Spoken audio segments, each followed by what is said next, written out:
Hi, welcome back. I'm Seth Truger, Digital Media Editor of JAMA Network Open. Welcome to JAMA Network Open Live. Welcome, and I'm still Mike Berkowitz, Electronic Editor of JAMA and the JAMA Network. Yeah. Friendly reminder, of course, if you're following along live, we'd love to hear questions and comments. Feel free to respond to us at JAMA Network Open on Twitter, comment under the Facebook or YouTube videos, send us text messages, passenger pigeons, whatever you got. Messenger pigeons, not passenger pigeons. Smoke signals. Are we doing those now? Do we get that tech up? We can still do that, yeah, nice. Particularly if you're in Vatican City. Right. But in any event, and as you know, live videos are archived on each of these platforms indefinitely. So if you have questions about what we're talking about, you can leave comments through the week, and we'll try and respond. Great. So first up, we've got trends and factors associated with physician burnout at a multi-specialty academic faculty practice organization by Marcela Del Carmen and colleagues. Physician burnout is a topic that couldn't be more relevant and is near and dear to the hearts of many physicians. I think probably more primary care than otherwise, but I don't know whether that bore out in this study. Tell us what they did and what they're looking at. Sure. So they took advantage of a couple surveys they do allegedly biennially at the Partners Group. So Partners is the big multi-specialty practice group at the Harvard affiliated hospitals. So was this throughout the Partners organization, or was this just the MGH? I thought it was the full Partners, but you're probably going to correct me on that. Okay, yeah, I thought it was just Mass General Hospital because it was in a large academic medical practice. Yeah. So it was a multi-specialty practice, I assumed, at the single hospital rather than throughout the region, which is where Partners has its tentacles. Mass Gen Physicians Organization Survey. I just don't understand a lot of physician organizations. So if you've read House of God, MGH stands for Man's Greatest Hospital. It also stands for Mass General. Right. All right. So anyway, so they use their biennial survey, although they used the 2014 and 2017 surveys, which were not 2 years apart, which is always fun. Okay. And basically looked at part of the survey was the Maslach burnout score, which is basically the validated instrument that surveys on burnout used to report how many docs are burnt out. And they looked basically at what are the numbers, the prevalence in each year, and how things change over time, and of course all sorts of different covariates and how things impacted it. And as you're talking, you remind me I have a question. Is this part of routine practice that they're kind of assaying their employees to understand how things are going? Yeah, that's what it looks like. Okay, it wasn't a research project with a particular research, it had a research frame around it, but this is the reporting of the most kind of two recent cycles. Yep, they're using their regular doc surveys. We have all sorts of, I think ours is mainly framed as an engagement survey at our large multi-specialty academic practice. So you fill these out also? Mm-hmm. Okay. Yeah. And then there's no change, right? No matter what you respond, right? There's not going to be a change in operation. They seem to take it pretty seriously. Okay.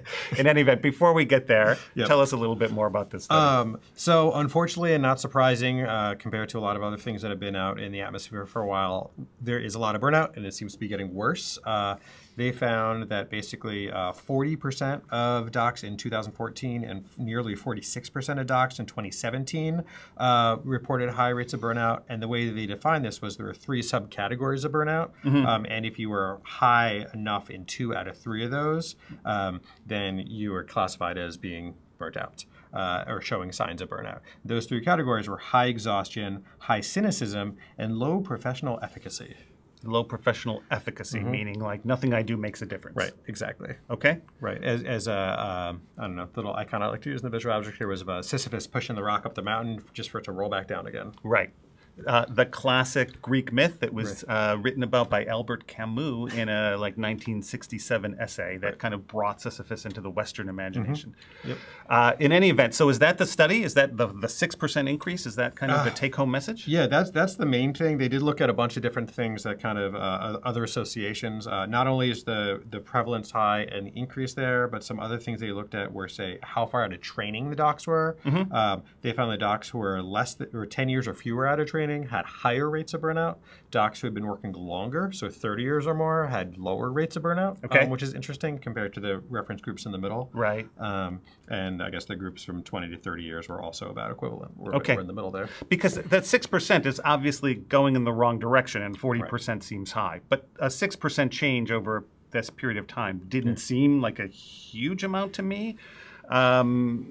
But reasonable minds would differ on that. The other thing I was intrigued by was that, as you just said, the younger physicians were more likely to endorse survey responses that showed these 3 items of burnout, and the older docs weren't. And I wasn't clear I mean, we can fill in the gaps there and explain why that is, but it wasn't exactly clear to me whether there were differences, whether older docs have more control over their practices in some objectifiable way, whether younger docs are more employee-based, can't manage their schedules, whether, you know, these are doctor snowflakes and they're kind of used to having things kind of easier or something, you know.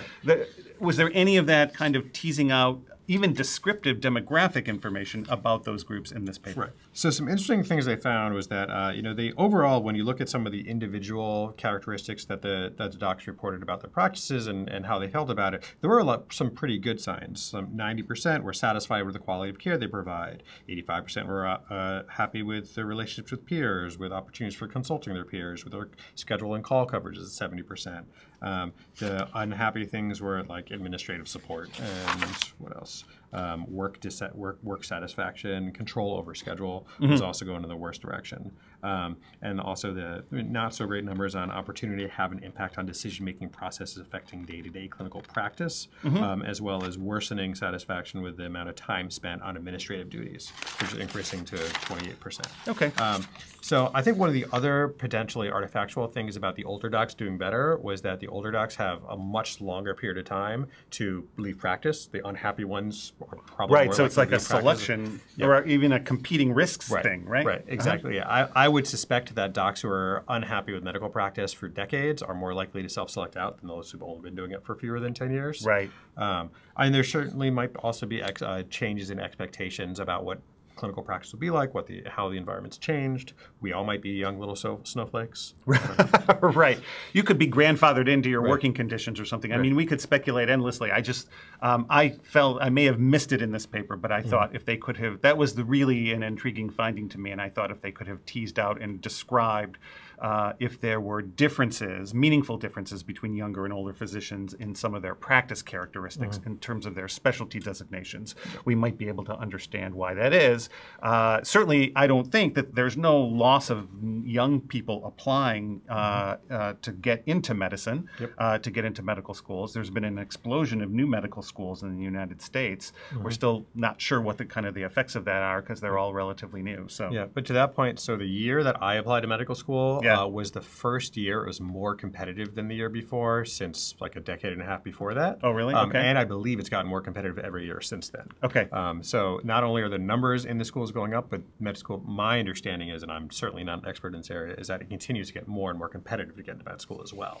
Right. And, you know, there's an old saw that young folks never knew the golden days. They never really knew how good things used to be, however one defines that. And so they're accustomed to accountable care organizations and employee status within these larger health systems, and they're happier than older physicians are. So this is the opposite of what I would expect. But MGH is its own little universe. Right. I'm also always, I'm definitely not an expert in burnout, wellness, and how this stuff works and is measured, but I'm always also a little skeptical that these are docs reporting in surveys factors that correlate with burnout. So this isn't measured, you know, this isn't some clearly objective measure of burnout. This is, you do this survey and this instrument, if you answer the right way, says that you have burnout, and it's hard to really, I think, tease out that there's necessarily one-to-one relationship with that, meaning these younger docs are, say, for instance, much unhappier at work than the older docs. We might all just be using, you know, different linear scales to how to measure it or describe it differently, or you know, there's all sorts of different ways that it may not actually correlate with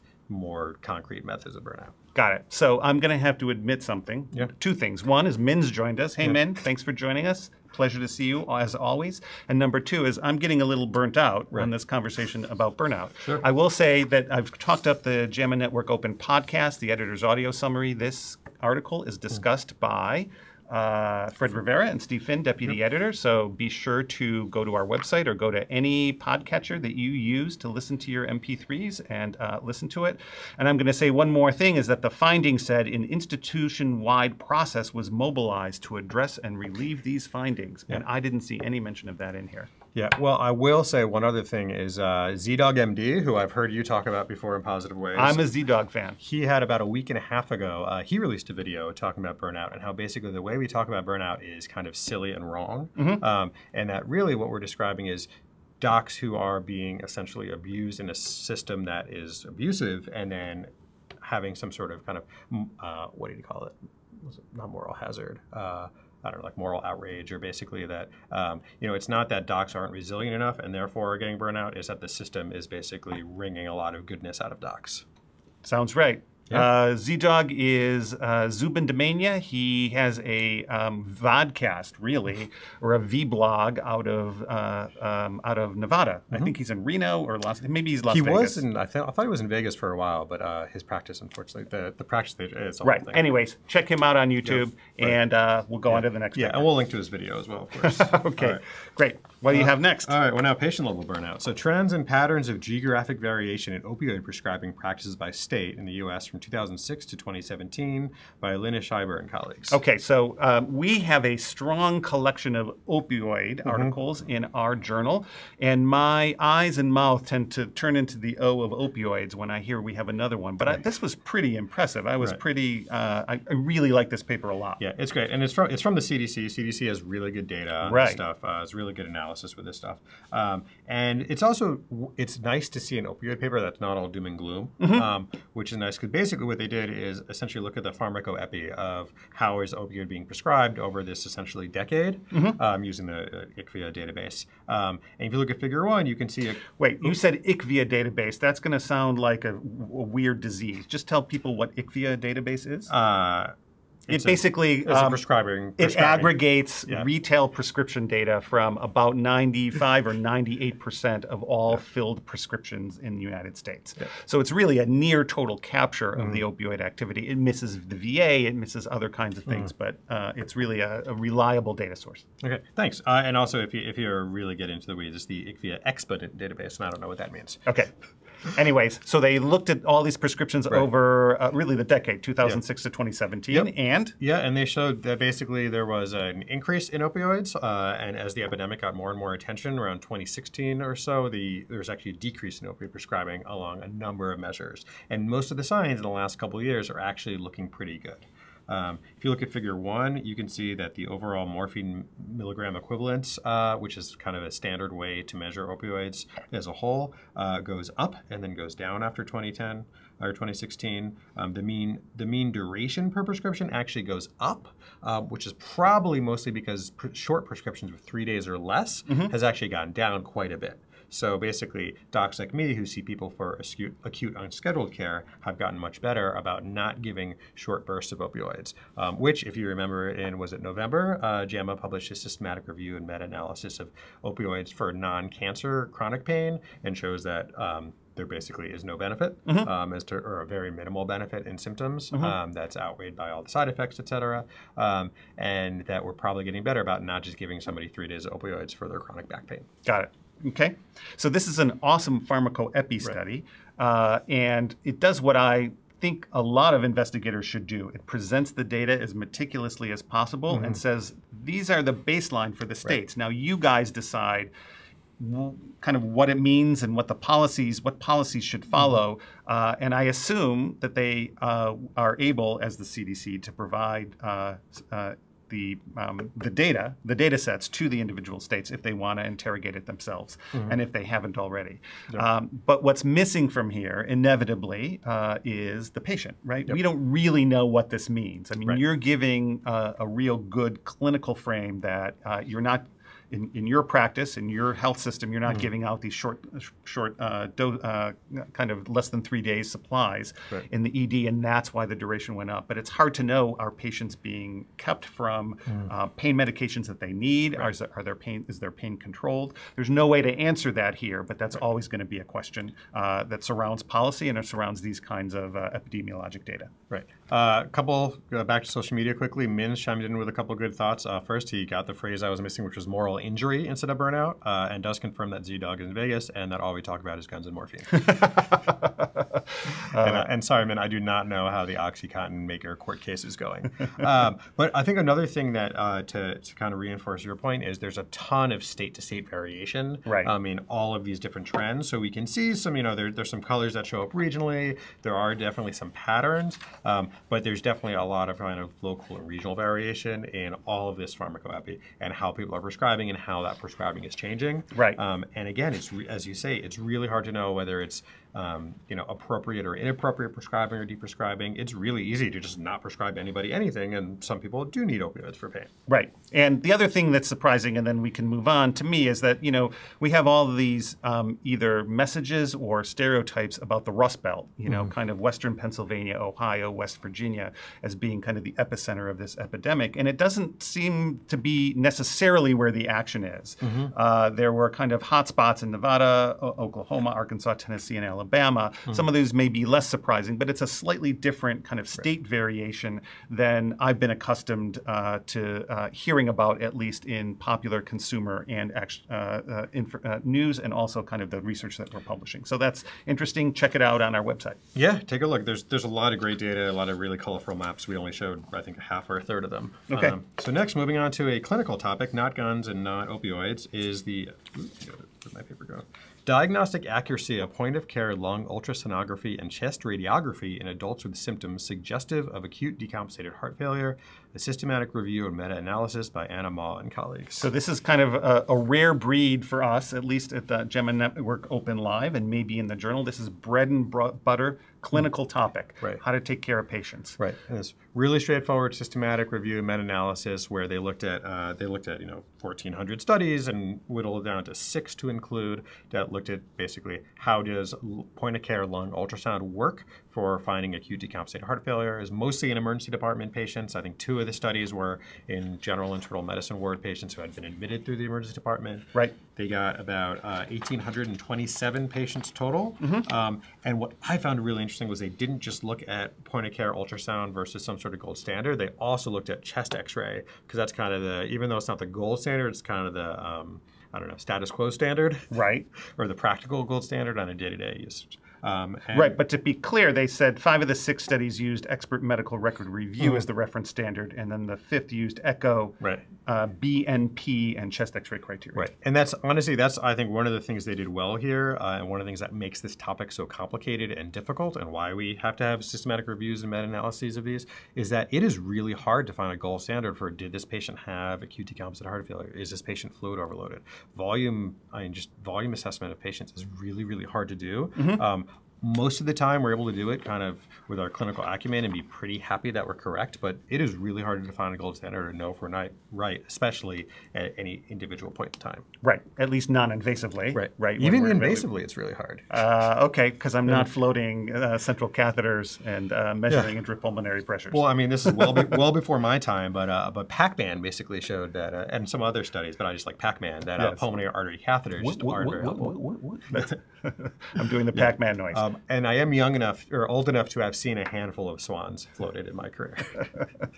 Okay, so again, this is a meta-analysis of studies that looked at the diagnostic accuracy. So they're pooling these estimates. It's not doing the studies themselves. And did you tell them the results? No, not yet. But the results are that lung ultrasound is pretty good. The sensitivity is 88% with a confidence interval that's pretty tight from 75 to 95%, and a specificity of 90%, which is good but not great. And again, a tight confidence interval from 88 to 92%.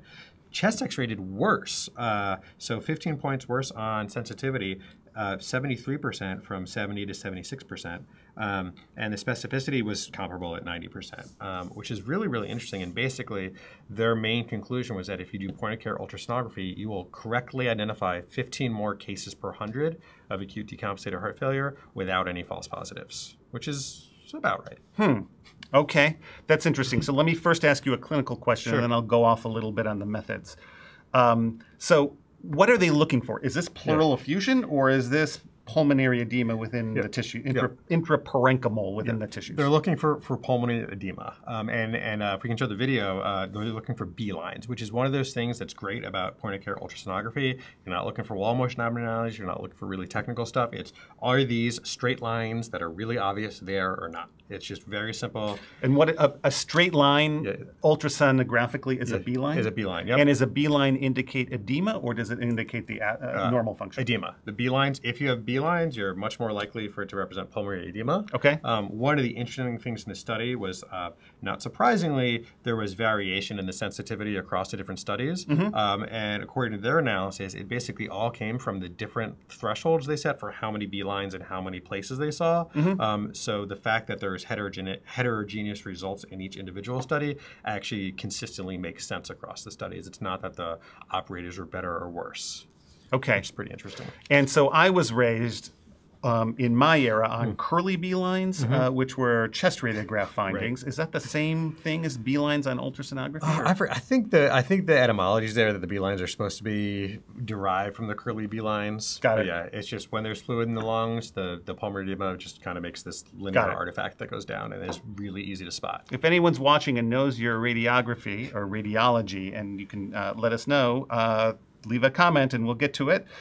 Min says chest x-ray isn't great for this, which we all suspect, but it's the tool that we've had. It's cheap and accessible. So, so here's my methods point, and you can tell me I'm all washed up. But I thought there was a missed opportunity in this paper because what they focus on is that it's highly sensitive. And therefore should be can be an adjunctive tool for use in detecting acute decompensated heart failure. But it's not, sensitivity and specificity are, as you probably know, properties of a test. And they're only good in the context of the prevalence of a disease. So you can have an extremely low prevalence and a highly accurate test and still end up with false positives or false negatives. And what I'm always looking for is really high positive likelihood ratios or really low negative likelihood ratios. And the correlate of that is positive and negative predictive values. And so when I looked at this, it was really the negative likelihood ratio and negative predictive values that were that were the strongest signal, number one, and two, that were statistically significantly different for point-of-care ultrasound than for chest X-ray.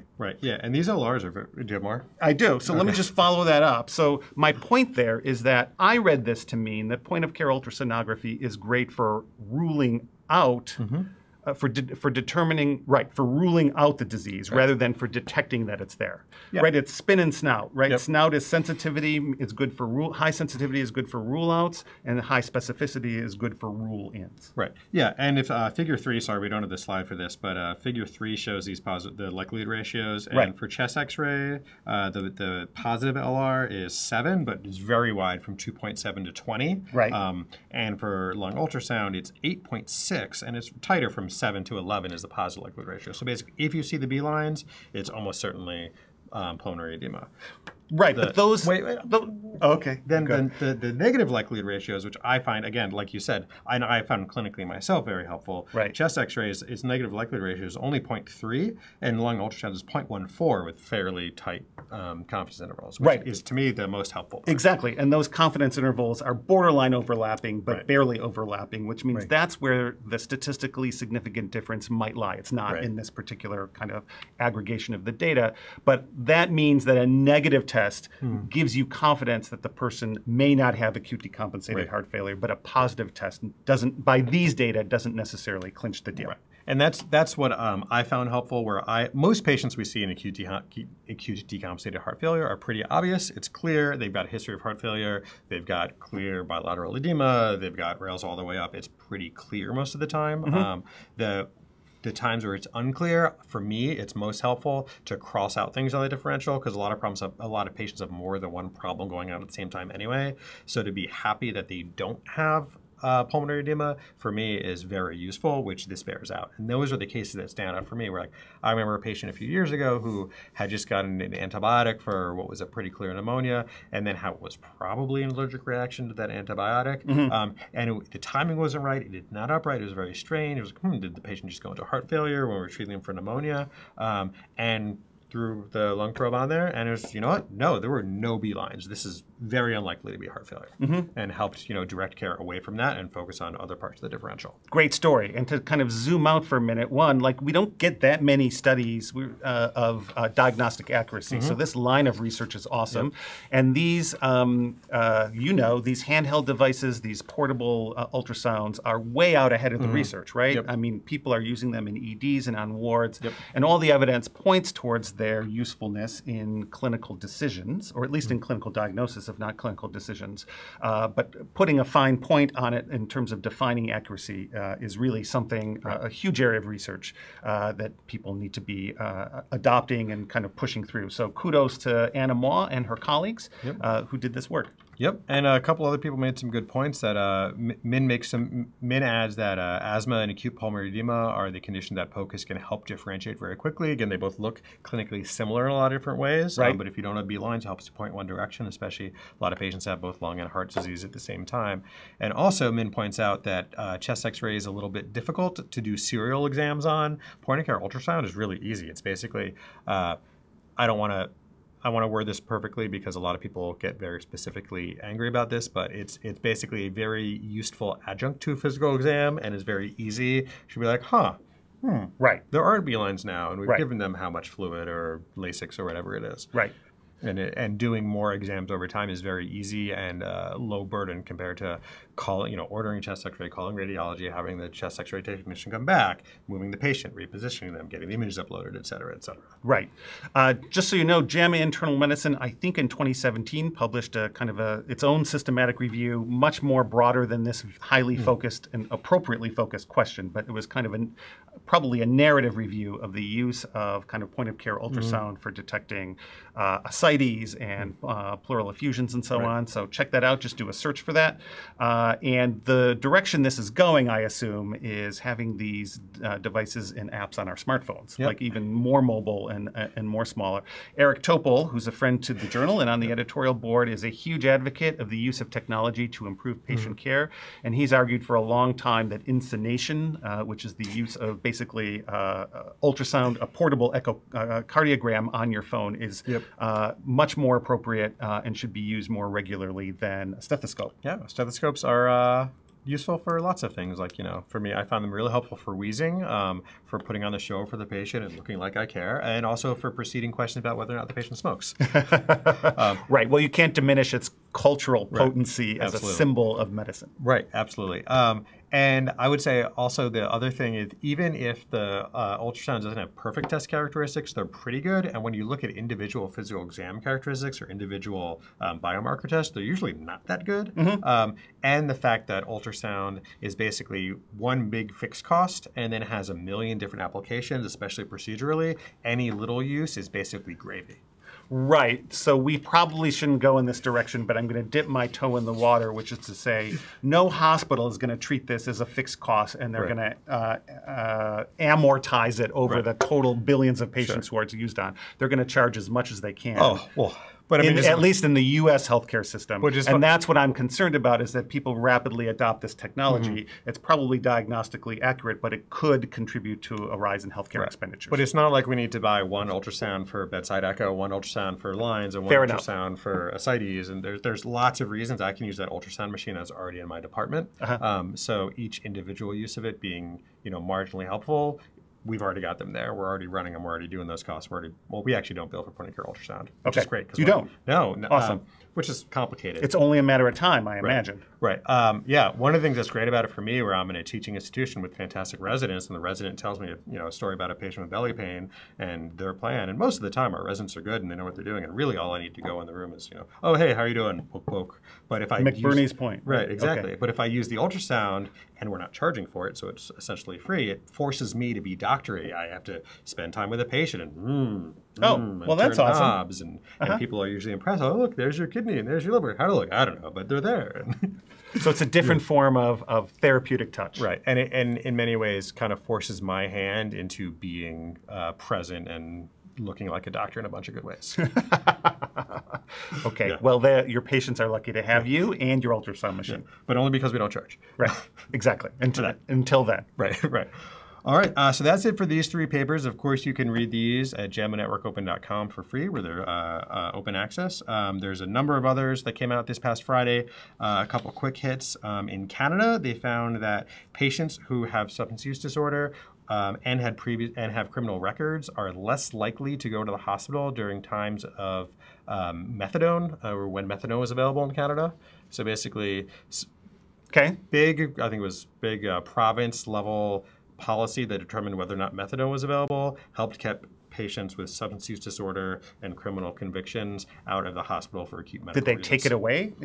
I think there are just changes in the policy over time. This is getting above my pay grade of what I know about Canada and provincial methadone policy in Canada. It's not that far away. You can drive up, but it's easier from Detroit. Right. Over the bridge. Okay. Right. In South Detroit, it's Windsor, Canada. Yeah. There you go.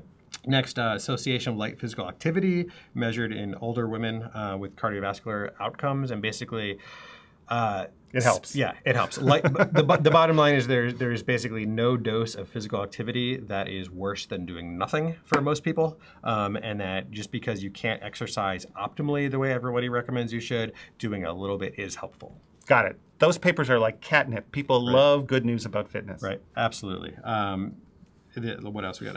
Harlan Krumholtz and colleagues from Yale have some data on 20-year trends in outcomes for older adults with acute MI in the U.S. Basically found that the overall outcomes are better. We're doing more procedures on patients with MIs and spending more money. But it appears to be working. Okay, and so that always raises the question, which this doesn't answer, but I'll just kind of put an index for a future discussion of, we're spending money and there should be some value, so we're getting the value. Is it worth the amount? Is the delta in cost worth the delta in outcomes? Right. I was actually surprised. They looked from like 95 to 2014, and these are older patients having MIs, and the numbers are pretty impressive. It wasn't marginal benefits. It seemed pretty good on my relatively quick read. Good. Other stuff, another use of wearables, doing step counts by remote monitoring helped identify patients with multiple sclerosis who are going to have worse outcomes at a year and more disability. Again, this isn't a giant fix that's going to change multiple sclerosis care, but it's a little small kind of low-hanging fruit intervention that helped identify prognostics. Right, and I put this in the category of like your phone, your personal device is a biosensor. Yep. Like if it can communicate to your health system, which probably wasn't the case here, it was for research purposes, but to the extent that all of our devices become monitors, assuming the privacy issues are covered, it can keep us healthier and prevent decline. Yeah, and then jump ahead a little bit. The flip side was an insurance company tried targeting insulin adherence interventions with telephone calls from pharmacists in patients with type 2 diabetes, randomized people to a couple different levels of intensity, and basically found that extra work wasn't that helpful. Okay. Which is just, it's low-hanging fruit isn't always there. It's not just a matter of calling people to pharmacists. Sometimes diabetes can be really hard to manage. Right, and I hear that and I say this is a totally worthwhile effort at a local level to see whether they can improve adherence. Right. But you get lots of these studies and they show some effect and they show no effect, and it's hard to know, given the heterogeneity of settings and population, patient populations, whether that means you, the next person who's thinking about this, should do it or not. Yeah, and a lot of my takes on, or my overall take on a lot of these is it seems very particular based on the patients you have, the intervention you're doing, who's running it, what kind of culture and buy-in you have, what kind of support you have. Right. And usually the answer ends up being like, oh, we brought in Karen and Karen's fantastic and she did a really good job running this and making it happen. And you just have the stakeholders who are built in and the kind of the right seeds, the right soil, the right water. That's a great point. It's operator dependent in that sense. Yep. And then lastly, follow-up of an intervention to reduce dental caries in Indigenous Australian children, follow-up of an RCT, and basically found that in this vulnerable population in Australia, they were able to refer people to dentists early on and basically have good impacts in their dental and overall health on a kind of longer time frame. Got it. Helpful. And not to make too much of it, but I think dental health is mental health in the sense that I think we probably underplay the importance of mouth health as generalist practitioners. We kind of overlook it, and these things I like that JNO is publishing a little bit in the field of dental medicine. Right, yeah, because there's this basically artificial split between the teeth, the gums, and the rest of the body. Very similar to how we basically split off mental health, which is convenient that they rhyme. Right. And it's just for no real clear reason other than this is the way it happens to be. We have separate dental insurance and separate apparatus for all of that, and it's kind of silly. Right, and that's an interesting historical investigation, probably best left for another time. Right, exactly. Great. I think that's a wrap. Yeah, that's it. Min has some more comments, which you can read. To Your Medicine. Read them for yourself. Lines. If you don't know Min, this is on brand. Thank you, Min, for chiming in. We do appreciate it. You know, I do want to say that with respect to our opioid paper, that this morning, JAMA Internal Medicine published a patient information page about opioid abuse that kind of lays out some myths and debunks those myths. So it's probably really a valuable piece, maybe not so much for physicians, but for the public, which is the audience for this piece. So anybody who's watching, go to JAMA Internal Medicine, new online, and at the bottom of today's release will be a patient information page about what you should know about opioids, which kind of is a little bit different because it kind of busts, again, some of the common misunderstandings, for example, about addiction and buprenorphine, naloxone, and so on. So check that out. Yeah, and then when you say new online, you really mean it. This stuff is literally 4 hours and 35 minutes old. This is newer than the papers that we just talked about that were released on Friday. And it is free, which doesn't mean it's open access because it doesn't have the same rights provisions, but it's completely free and will be in perpetuity long after you and I are gone. That's good. Great. So thanks again for joining us. Of course, follow us along on whatever social media you use at JAMA Network Open and Twitter, Facebook, LinkedIn, YouTube now. Right, yeah. YouTube. And today, last Friday was the third episode of the editor's audio summary. I mentioned that briefly, but kind of check that out wherever you listen to your podcasts. And a reminder that we are translating all of our titles and key points for our investigations into Spanish and Chinese. I got the languages right this week. So if that's of use to you or anybody you know, spread the word.